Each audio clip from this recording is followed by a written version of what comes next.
The Women's African Cup of Nations will be starting by March, and the Super Falcons of Nigeria has been drawn in Group C alongside Malawi, Egypt, Zambia, the Copper Queens. And on paper, the Super Falcons of Nigeria are the favourites to top the group. With a total of 10 titles, will they be extending it to 11 this year?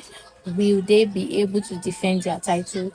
Will they be able to get an 11th title this year? And we have loads of players that can really turn up in terms of the national team. And the Super Falcons, they've dominated African football in years, having a total of 10 titles. That they are the giants of women's African football in Africa.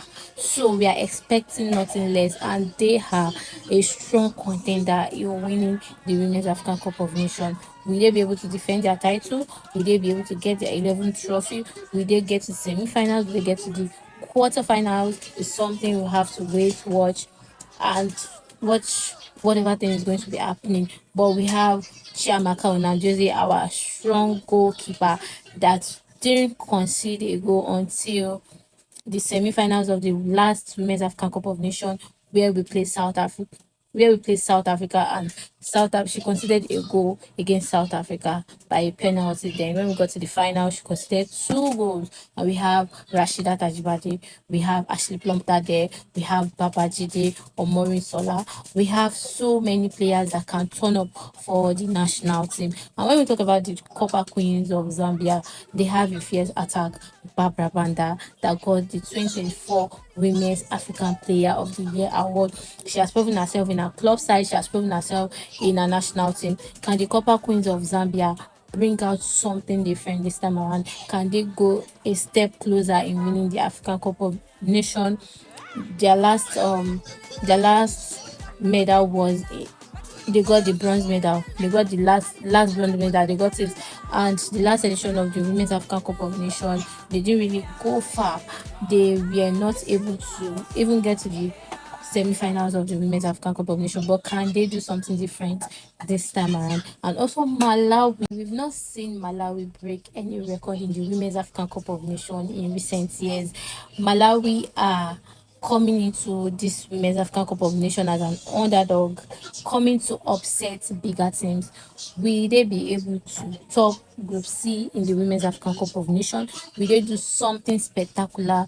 Will they get out of the group with enough points? And will they get to the round of 16? It's something that we have to watch back, sit, and see how the game will be played out. And Egypt, we've not also seen them play so well in the Women's African Cup of Nations. I don't know about their past.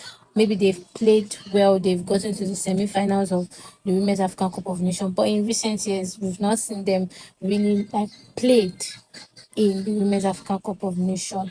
But this time around, are they going to break barriers? Are they going to break records? Are they going to top Group C? Because any team can top the group.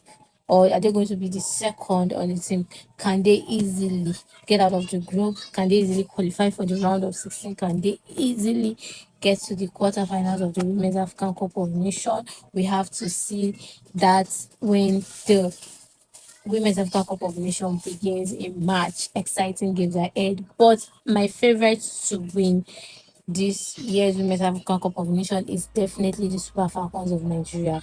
They are the giants of Women's African Cup of Nations. They are the giants of women's football in Africa. So I expect nothing less from them.